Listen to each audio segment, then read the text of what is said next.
Olá, graça e paz, sejam todos bem-vindos para mais uma aula de escatologia. Essa é a disciplina de número 10 para a turma 3 e a sétima disciplina para a turma de número 4. Estamos aí com essas duas turmas cursando esta disciplina, que é a disciplina de escatologia, a doutrina das últimas coisas, o estudo das últimas coisas, né? Dos últimos eventos, do escatom, dos últimos acontecimentos que estão aí reservados dentro do contexto bíblico. Desde já, peço que você deixe o seu like, por favor, é muito importante para o canal. O canal cresce dessa forma, porque à medida que você deixa o seu like, o YouTube entende. Quanto mais likes, mais ele entende que o conteúdo é relevante e ele entrega esse conteúdo para mais pessoas. Comente também, é muito importante que você comente. E, se possível, seja membro do canal Teologia para Todos. Inclusive, já estou preparando aqui, no final desta aula, vou subir aí o vídeo de Apocalipse 9 para os membros do canal. Uma série que a gente fez em 2021, 2022, Apocalipse verso a verso. Já está lá desde o capítulo 8. Então você pode estudar versículo por versículo, olhando o texto todo de Apocalipse. Tá? Além dos e-books do projeto A Bíblia Toda em um Ano. Certo? Vamos lá para a nossa aula. Deixa eu achar aqui localizar meu e-book e aí já posiciono vocês em que página nós estamos. Escatologia, né? Digo assim porque são muitos e-books aqui do Teologia para Todos e estou aí nesse momento junto com a turma 5 no estudo de bibliologia, certo? Paramos na página de número 18, ok? Que Deus abençoe a todos, né? Estamos todos bem por aqui. Eu, Teté, Jô, tudo. Continue orando por nós, intercedendo pela plantação da igreja, né? Pelo Ministério Palavra da Vida, pela nossa família, pelos projetos do Teologia para Todos, que tem como principal objetivo fazer com que as pessoas amem a Palavra de Deus e estudem a Palavra de Deus. Esse é o principal objetivo deste projeto. Ok, gente? Estamos então na página de número 18. Hoje vamos começar nesta aula e na próxima aula a entender justamente este livro de Apocalipse. Tá? Então já vimos uma introdução sobre escatologia, vimos o que o Antigo Testamento fala sobre escatologia, e vimos principalmente o que Jesus disse sobre escatologia. Agora vamos olhar para um dos principais materiais, né, o principal texto, um dos principais textos, né, na Bíblia no que se refere à escatologia, que é o livro de Apocalipse. Tá? Então, o Antigo e o Novo Testamento, ele revela Deus como o Senhor ao longo de toda a história, ou seja, Deus tem o controle, Deus é soberano, Deus é majestoso e nada do que acontece sem a permissão de Deus. Quando a gente estudou, acho que introdução à teologia, se não me falha a memória, ou hermenêutica, não estou lembrado bem agora. Nós falamos sobre teísmo e deísmo. E o deísmo é um entendimento a respeito de Deus, da sua pessoa e dos seus atributos, onde crê que Deus é criador de todas as coisas, mas que Deus não está no controle de tudo e que Deus deixou o homem a consequência, assim, a viver de acordo com o curso deste mundo e com as causas e consequências deste mundo, sem a sua intervenção. Ou seja, Deus criou o homem, Deus criou tudo, mas ele não intervém na sua criação. E, na verdade, isso é uma interpretação um pouco equivocada, ou melhor, totalmente equivocada, até porque nós vamos ver o próprio Jesus dizendo que nada acontece, né? Nada acontece sem a permissão do próprio Deus. Então Deus é soberano. Entender a soberania divina é um ponto muito importante para compreendermos o Apocalipse e compreendermos a escatologia, porque entendemos que tudo acontece de acordo com o propósito desse majestoso Deus. Tá bem? E lá na página de número 18, nós vamos entender um pouco a respeito do que o livro de Apocalipse fala a respeito da segunda vinda e dos últimos acontecimentos.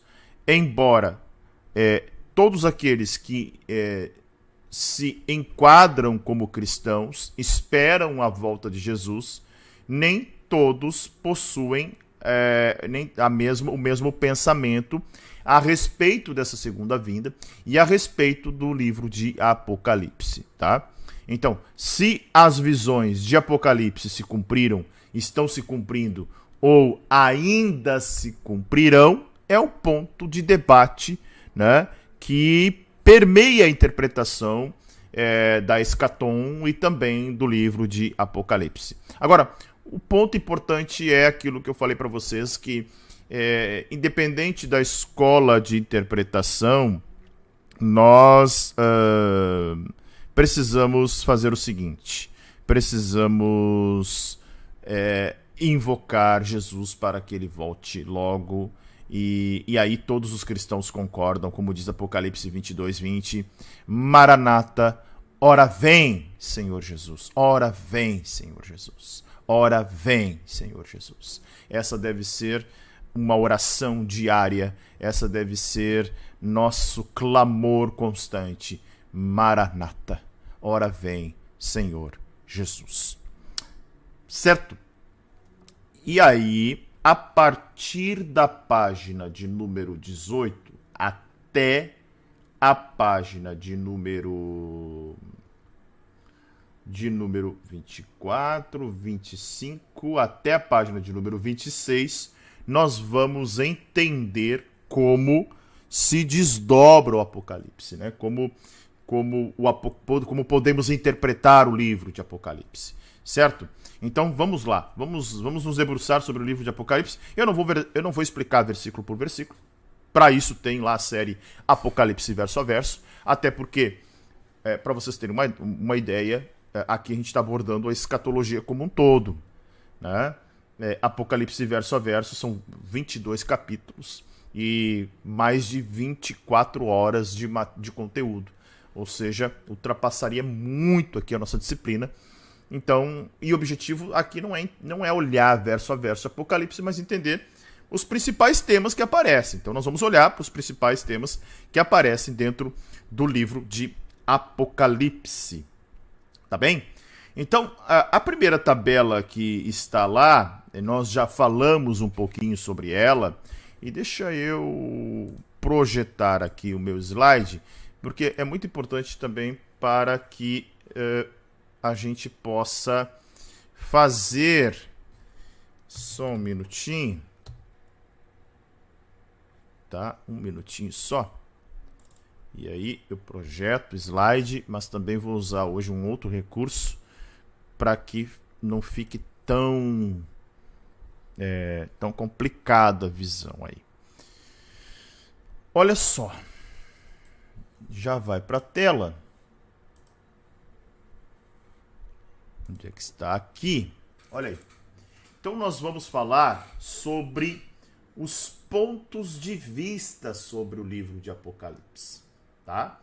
Agora, lá na página de número 18 para 19, você vai ver uma tabela que nós já apresentamos aqui, que é as 4 escolas de interpretação de Apocalipse, e você precisa compreender isso, tá? Você precisa, sim, você precisa entender, porque essas 4 escolas de interpretação, elas vão, de certa forma, trazer uma influência muito importante a respeito do estudo e como compreender Apocalipse, tá? E aí eu preciso Deixa eu ver aqui se eu consigo ajustar, gente. Um minutinho só, tá? Um minuto só. Deixa eu ver se eu consigo. Um pouquinho. Deixa eu ver. Onde é que está aqui? Tá. Só fazer um ajustezinho aqui, tá? E aí a gente já começa. Um minutinho só, tá, gente? Aqui.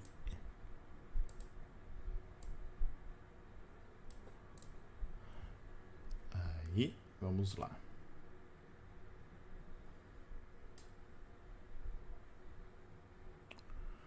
Pois bem. Deixa eu fazer o seguinte.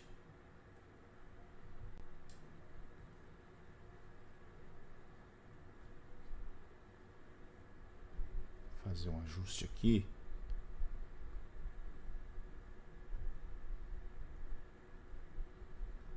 Na minha página. Só um minutinho, tá? Tô fazendo de tudo aqui para ficar legal aqui o nosso texto.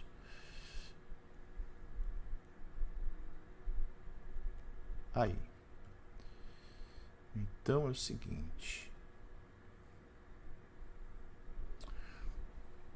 Vamos falar um pouquinho dessas 4 escolas que você precisa memorizar. Tá? Então nós temos 4 escolas de interpretação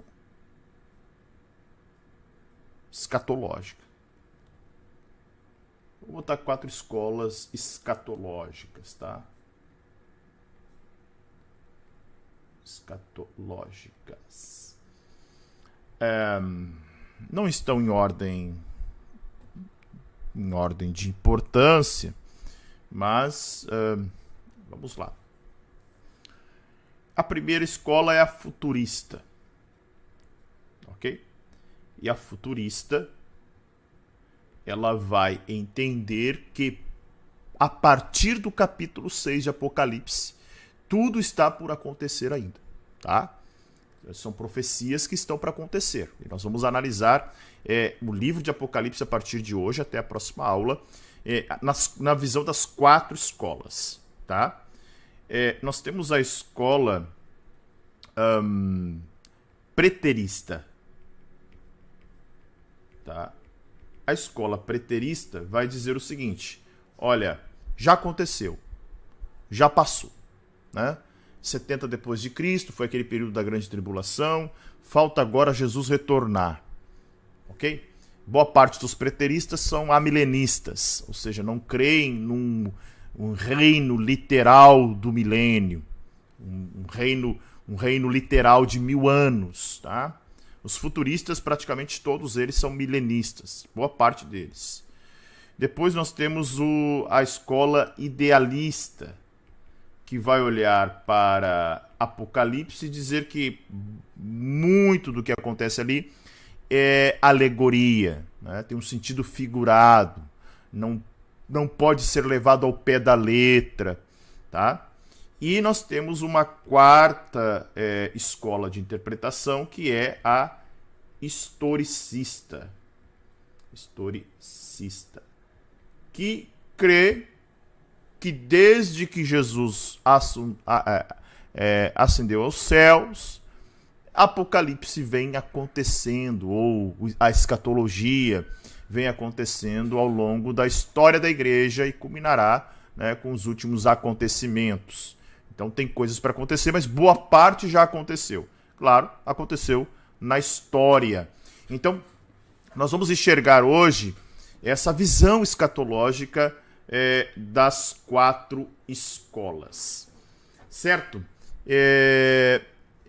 Deixa eu colocar aqui também uma forma de nós acessarmos o texto bíblico para que nós possamos realizar essa leitura do texto.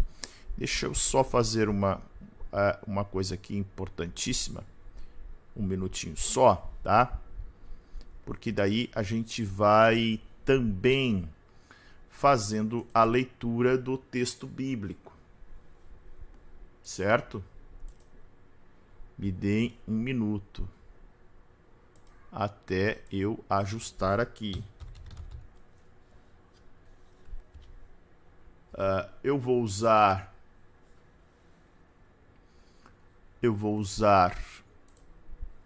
Deixa eu fechar aqui, gente. Pegar um novo layout.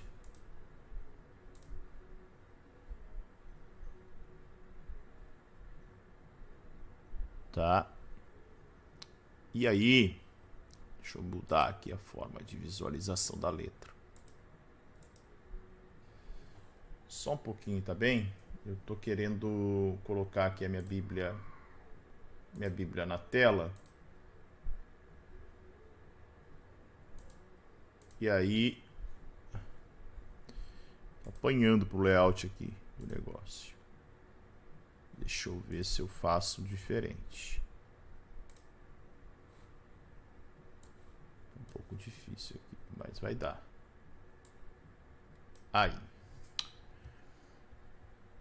Eu estou usando o aplicativo software bíblico Logos, tá? É um software maravilhoso. Se você é estudante, graduação, pós-graduação, tem um desconto de 30%. Ele é um software com um valor altíssimo. Mas ele tem uma biblioteca muito extensa mesmo. E é muito interessante a utilização do software Logos. Tá? Deixa eu só ajustar aqui, porque eu estou com um probleminha na tela aqui. E aí eu preciso ajustar melhor o meu texto.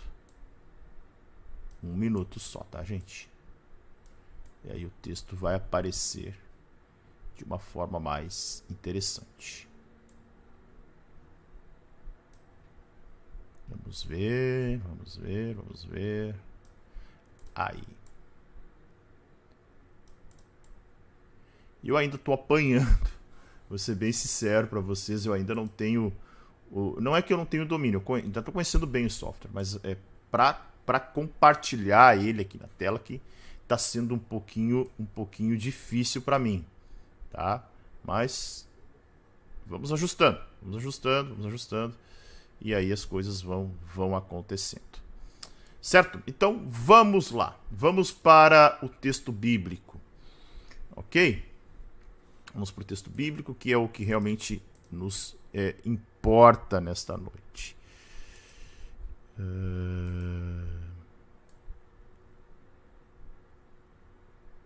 Só um pouquinho. Aí.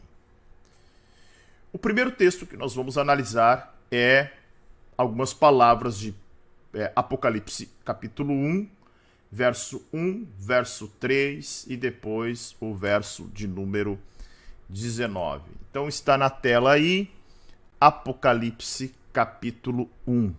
Diz assim: revelação de Jesus Cristo, a qual Deus lhe deu para mostrar aos seus servos que em breve deve acontecer, e que ele, enviando o seu anjo, deu a conhecer ao seu servo João. Olha só, breve deve acontecer. Isso aqui é muito interessante. Eu vou realçar aqui o texto, tá?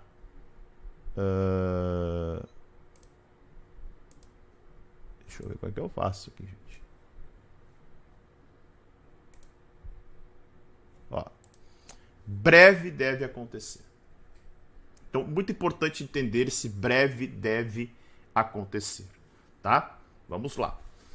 Depois, versículo 3, diz o seguinte, do mesmo capítulo 1.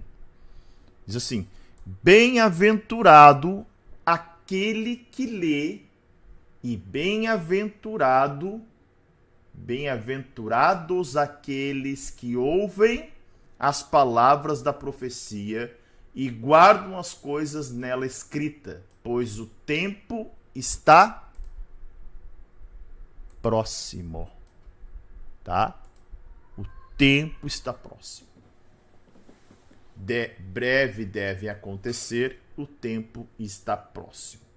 Outro versículo muito importante é o versículo de número 19, nesse capítulo de número 1. Vamos para ele, que diz assim, ó: escreva, pois, as coisas que você viu, as que são e as que hão de acontecer. Tá? Então eu diria que aqui, ó, as coisas que viu, que são e que hão de acontecer. Tá? Então, outro ponto importante dentro desse texto de Apocalipse, capítulo 1. Brevemente, né, voltamos lá para o texto inicial, ó. Breve deve acontecer, está próximo, deixa eu botar aqui do mesmo realce para não nos perdermos, ó. Está próximo, tá? Breve deve acontecer, está próximo, e as coisas que você viu, as que são e as que hão de acontecer. Bom, vamos entender isso na visão das 4 escolas de interpretação escatológica. Primeiramente, na escola futurista, tá? Então, como a nossa tabela está dividida, gente? Olha só, nós temos aqui a interpretação, deixa eu fazer algo diferente, a interpretação de Apocalipse. Então, sempre vocês vão enxergar a escola, o ponto de vista futurista, historicista, idealista, preterista, tá? Então, aqui, os 4 pontos de vista para interpretação. Nesta linha, nós vamos enxergar, nesta linha aqui, os textos bíblicos, os principais tópicos assim que a gente precisa compreender nesse momento a respeito de Apocalipse. Tá bem? Então vamos lá. Brevemente, tá? O texto diz, breve vai acontecer. Tá? Em breve vai acontecer. Breve deve acontecer. O versículo 3 vai falar, está próximo, o tempo está próximo. E o versículo 19 fala, as coisas que você viu, as coisas que são e as que hão de acontecer. Então, na visão, no ponto de vista futurista, essas palavras se referem à totalidade dos eventos dos últimos dias. Ou seja, a visão futurista entende que esse texto está apontando para o futuro. Coisas que não aconteceram. Tá? E o texto está dizendo, olha, coisas que são e coisas que hão de acontecer. Então, brevemente vai acontecer. Né? Está próximo de acontecer. Certo? Ou a rapidez, né? Na visão do ponto de vista da escola futurista, a rapidez com que Jesus voltará. Tá? E aí alguém pode dizer, poxa, mas eu ouvi a vida inteira que Jesus está para voltar. Os próprios apóstolos esperavam a volta de Jesus. Né? A igreja sempre esperou o retorno de Jesus. Nós precisamos lembrar e compreender que o tempo para o Senhor é diferente. Né? O Senhor não está preso, limitado ao Cronos, ao tempo do homem. O tempo do Senhor é o Kairos, ou ainda o Aion, né? Ou seja, Deus é. Né? Deus é. Então, nós não podemos dizer o seguinte, olha, Deus está trabalhando com dias, meses e anos. Não, o Senhor não está limitado ao tempo que o homem está limitado. Né? Deus não tem essa limitação. Deus foi ontem, hoje e será eternamente. O alfa e o ômega, o princípio e o fim. Então nós precisamos compreender muito bem isto. Agora, na visão historicista, a profecia começou a se cumprir perto da vinda do autor. Quem é o autor, irmãos? João. Tá? Deixa eu mudar aqui o tamanho da minha grafia para melhorar. João. Então, na visão historicista, Apocalipse começou a se cumprir nesse tempo. E aí, que tempo é esse? 90 depois de Cristo, né? Mais ou menos, cerca de, podemos dizer, cerca de 90 depois de Cristo, até que data? Até o fim. Até, né? Deixa eu melhorar aqui meu desenho, tá? 90 depois de Cristo até o fim. Então, a visão historicista está dizendo o seguinte: olha, isso começou a acontecer e vem acontecendo. E vai culminar no final, nos últimos tempos, com o retorno do Messias. O retorno do Messias. Por isso que o texto está dizendo breve, próximo e que são, tá? No ponto de vista idealista, Jesus está sempre próximo, tá? Então, ponto de vista idealista, que é um ponto de vista alegórico, Jesus está sempre próximo, pronto e presto para salvar o seu povo. Ou seja, a visão idealista não crê, em boa parte, que haja uma grande tribulação, não crê que haja um milênio e que nos últimos tempos Jesus retornará e aí buscará a sua igreja e não haverá um reino milenial, ou seja, e partiremos para a restauração das últimas coisas, para os julgamentos finais e novos céus e nova terra. Visão idealista. No ponto de vista preterista, o brevemente, próximo e presto são entendidos de forma literal. Ou seja, para o ponto de vista preterista, significa que, embora os textos daqui por diante, muitos deles já se cumpriram, o Senhor está breve para retornar realmente e socorrer o seu povo, certo? Então esta é a visão inicial desse primeiro capítulo de número 1 de Apocalipse. Seguindo adiante, capítulos 2 e 3 de Apocalipse narram a revelação do Senhor Jesus, né, para as 7 igrejas da Ásia Menor. Tá? E quem são essas igrejas da Ásia Menor? Muito importante a gente olhar e entender quais são essas 7 igrejas. Olha só. Éfeso. Deixa eu pegar um outro mapa, tá? Deixa eu pegar um outro mapa. Só um minutinho. Tá? Deixa eu retornar aqui com a minha tela e providenciar um mapa do próprio software Logos, que tem sido aí, eu tenho utilizado ele nos últimos dias para o projeto da leitura da Bíblia e tem sido realmente bem gratificante, assim, porque a gente tem percebido a eficácia e a qualidade dos mapas, tá? Deixa eu ver se eu acho aqui, se há aqui. Muito importante. Deixa eu pegar o mapinha aqui que fica mais claro. Ele está mais limpo do que o mapa que eu utilizava antigamente, né, nas aulas anteriores. Não que eu não venha usar mais ele, mas esse aqui está mais limpinho e a gente consegue ter uma visão das 7 igrejas, tá?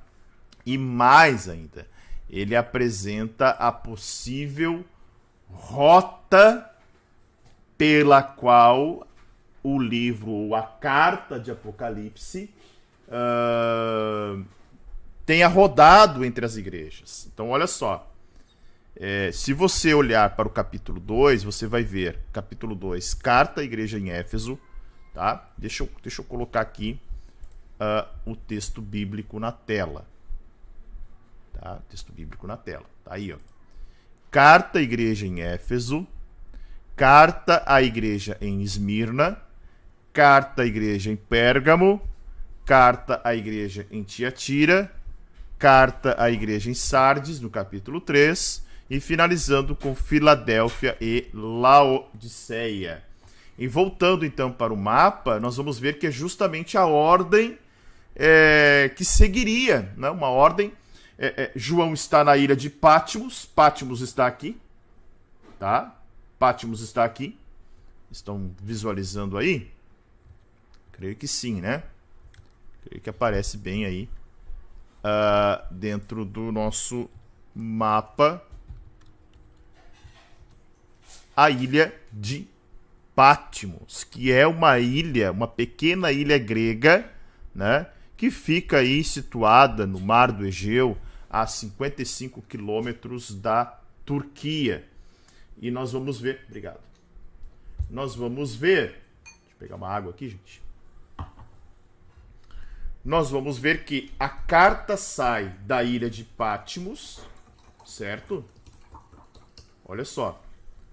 A carta sai da ilha de Patmos e faz o seguinte roteiro, que é o roteiro que está em Apocalipse capítulo 2, verso 3.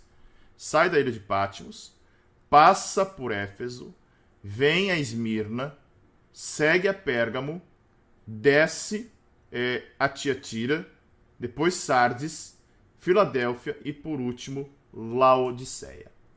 Certo? Então, algo muito interessante para a gente olhar para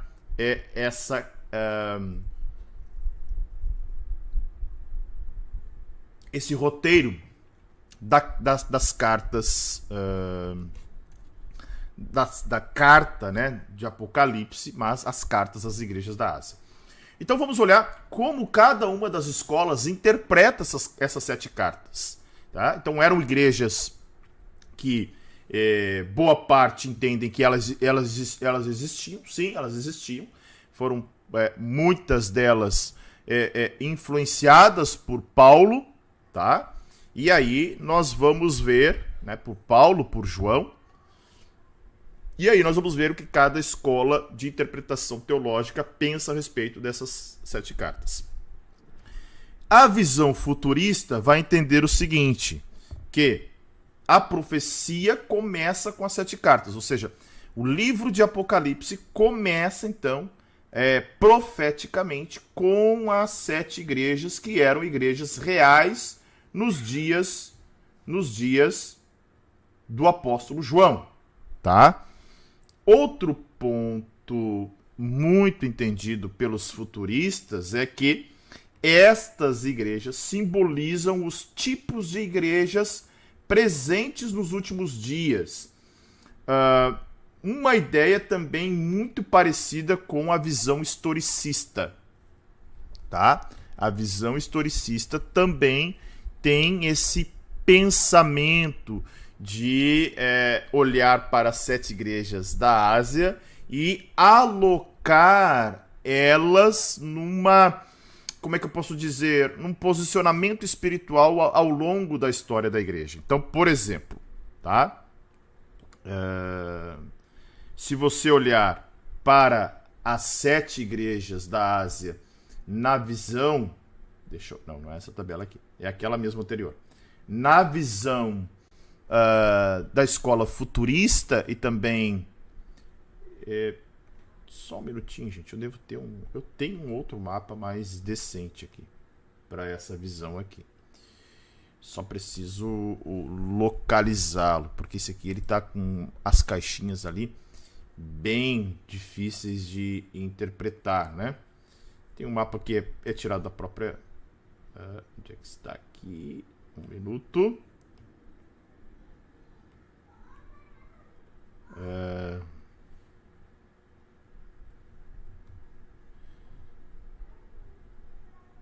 Um minutinho, tá? Um minutinho a gente já avança nesta visão aí das 7 igrejas da Ásia Menor, ou as 7 igrejas do Apocalipse, como podemos chamar assim, né?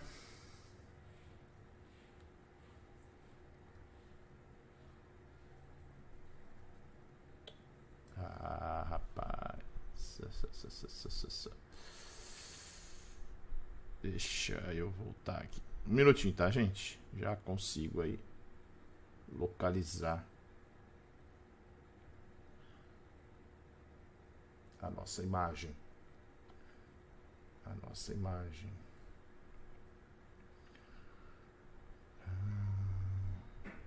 A qualidade dessa aqui que eu tô usando não tá muito boa, mas eu vou usar uma outra. Um pouquinho só. Um pouquinho só. Um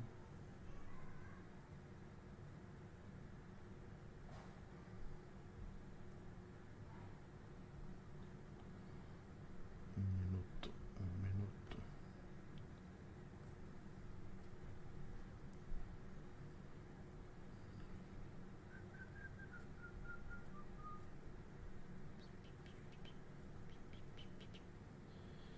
Onde é que está? Eu tenho uma tabela aqui que é bem legal, que mostra. Deixa eu ver onde é que ela está. Ela apresenta um modelo bem interessante. A gente vai salvando as coisas no computador. Quando vê pra achar, não é fácil, né? Não é fácil.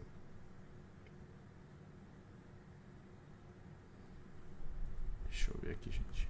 Um minuto, tá? Se ele pegou com qualidade. Não tá buscando a imagem com qualidade. Mais um minutinho só, mais um minuto eu acho que eu consigo, tá?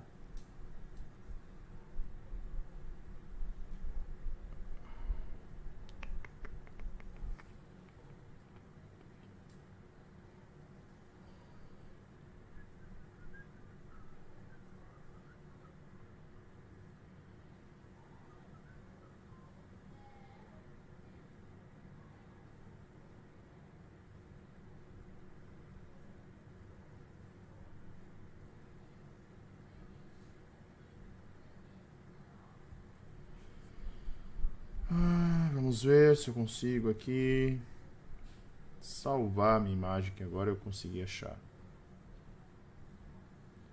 Tem um pouquinho de paciência, pouquinho só de paciência. Que o professor aqui poderia ter feito alguma coisa melhor, mas eu acho que vai dar.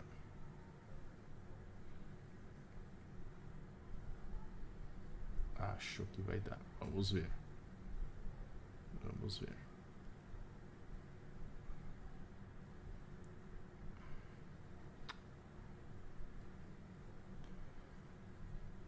E aí?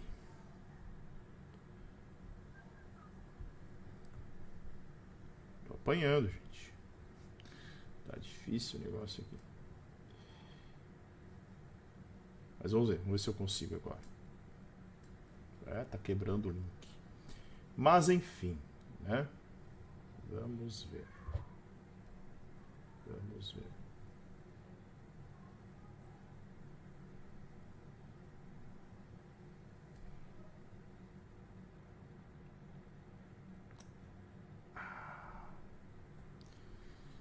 Copiei aqui, vamos ver se vai dar certo.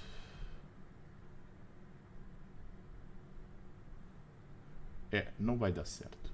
Mas enfim, tá? Eu vou continuar com o nosso mapa aqui, porque mesmo assim a gente consegue avançar nele.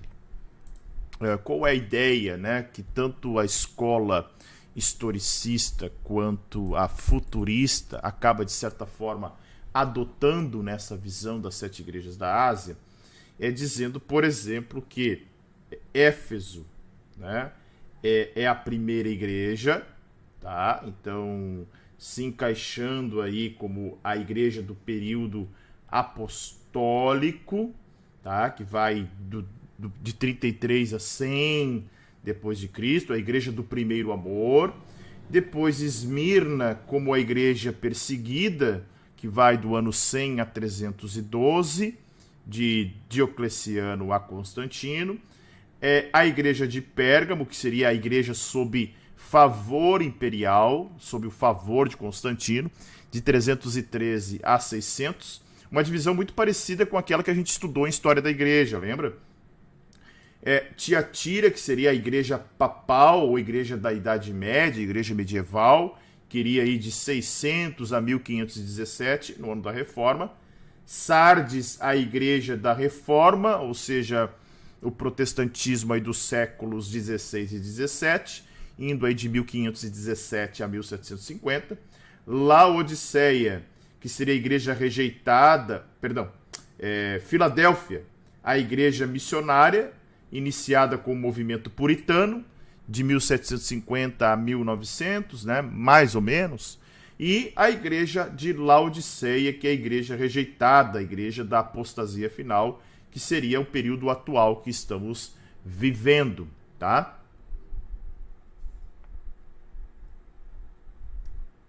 Embora muitos eruditos não gostem dessa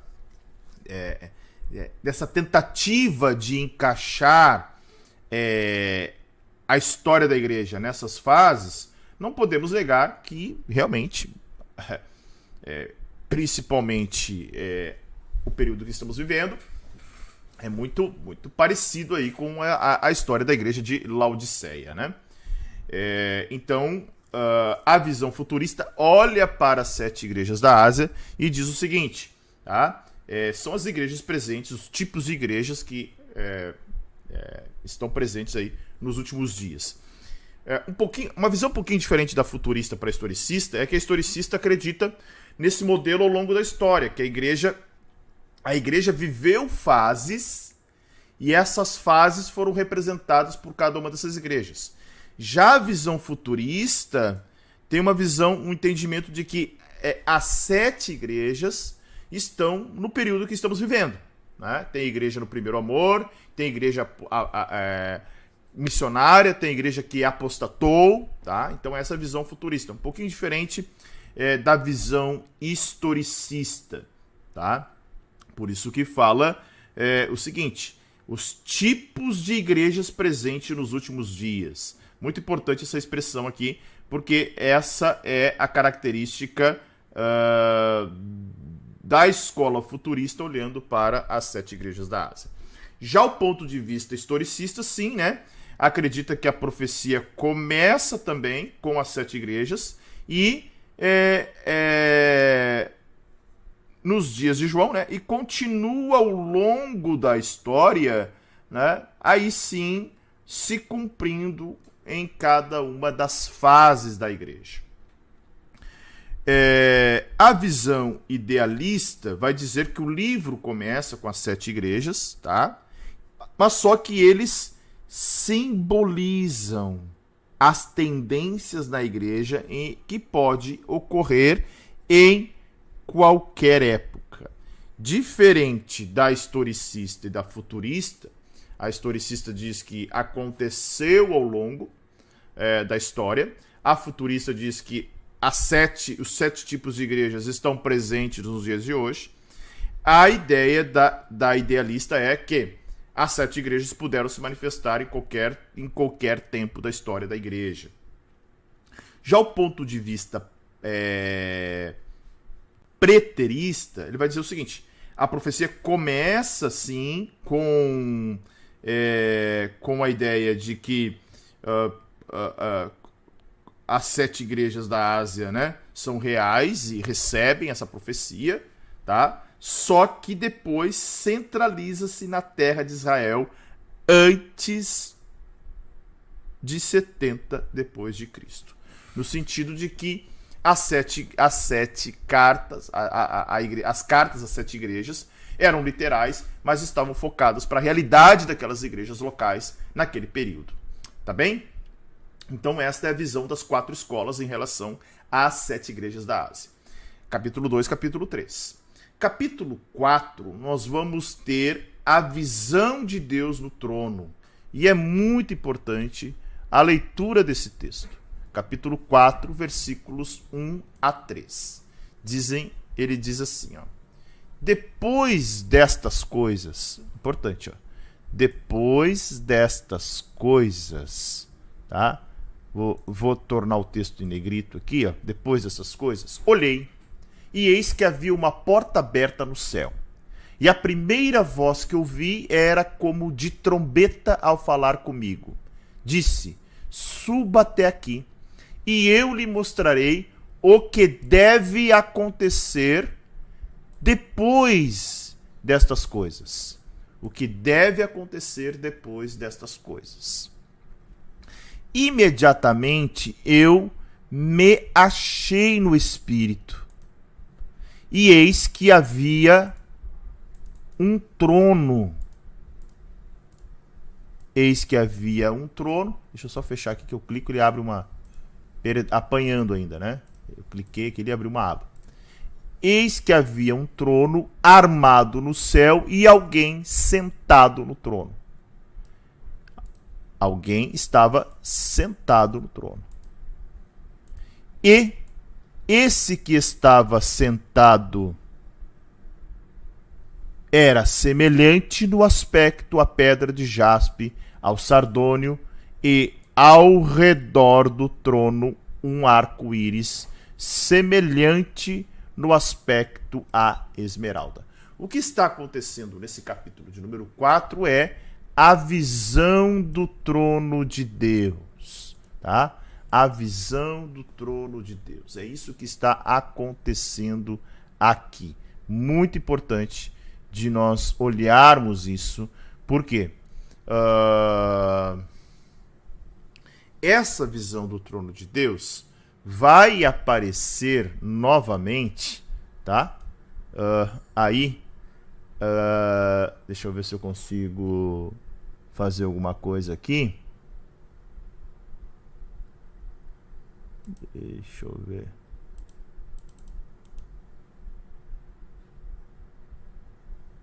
Deixa eu ver se eu consigo.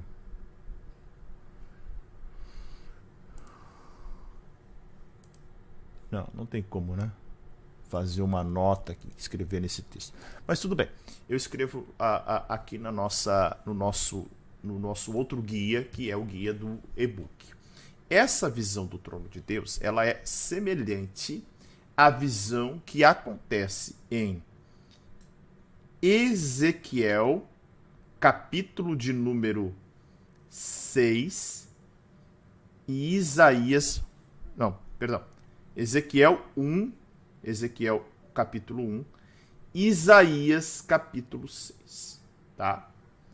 Tanto Ezequiel capítulo 1 quanto Isaías capítulo 6, eu sei que talvez tem gente dando print, eu preciso escrever melhor, né? Ezequiel capítulo 1, Isaías capítulo 6. Também a mesma visão do trono de Deus. Bora lá. Na visão futurista, o ponto de vista do trono, tá? Deus dá a João uma visão dos eventos que terão... Só um pouquinho. Ó. Dos eventos que terão lugar depois destas coisas. Então, por isso que a gente lê o texto. O versículo número 1 do capítulo 4 vai dizer: deve acontecer depois. Deve acontecer depois, para a escola futurista, está para acontecer. Tá? Na visão historicista, Deus está prestes a delinear seu governo ao longo do quê? da história. Então, a visão historicista diz o seguinte, olha, é ao longo da história que Deus vai estabelecendo as coisas, né, e delineando o seu governo sobre a terra e sobre os homens. E a primeira parte desta história, na visão historicista, é a revelação dos 7 selos. Tá bem? No ponto de vista idealista, Deus dá a João o ponto de vista celestial das verdades importantes acerca do seu poder sobre todas as coisas e do seu cuidado com a igreja. Então, a escola idealista não questiona se as igrejas não existiram, até porque isso está muito claro, mas interpreta o texto para um cuidado de Deus, né? Perdão, estou falando do trono agora. Esquece, misturei os assuntos. Na verdade, recomeçando sobre a escola idealista, para não causar confusão. A escola idealista diz que Deus está estabelecendo as verdades e mostrando o seu cuidado com a igreja a partir daquela visão do trono e dizendo a respeito das coisas que iriam acontecer. Então, a escola idealista está dizendo, olha, essas coisas estão sendo reveladas para que Deus mostre o cuidado que ele tem para com a sua igreja. Tá bem? Já a escola preterista, ela diz o seguinte, ela vai interpretar que deixa eu só fazer um negócio aqui que ficou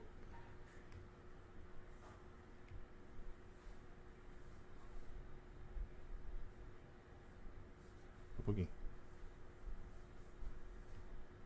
Agora sim.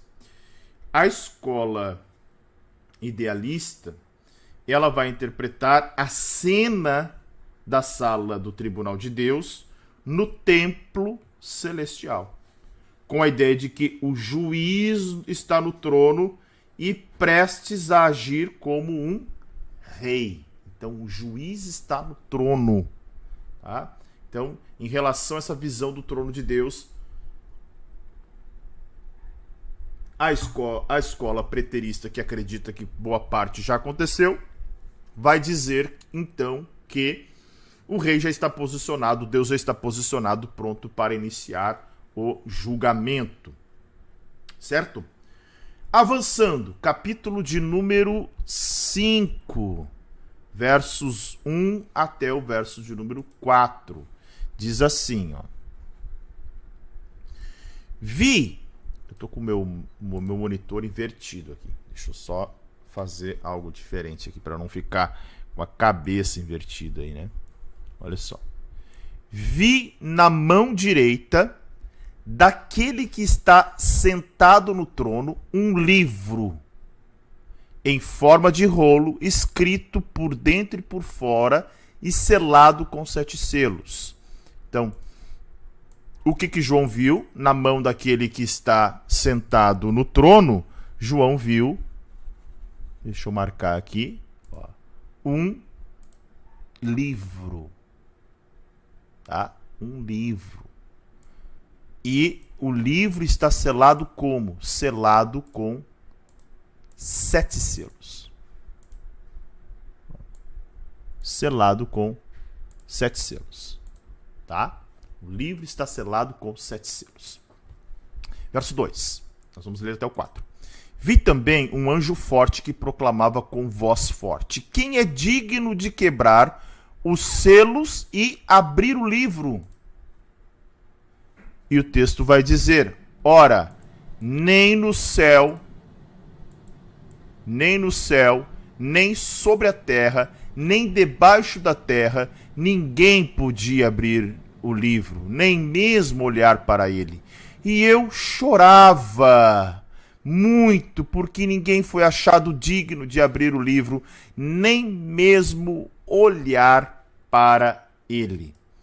João está falando do livro. Que livro é esse? Vamos lá? Vamos compreender?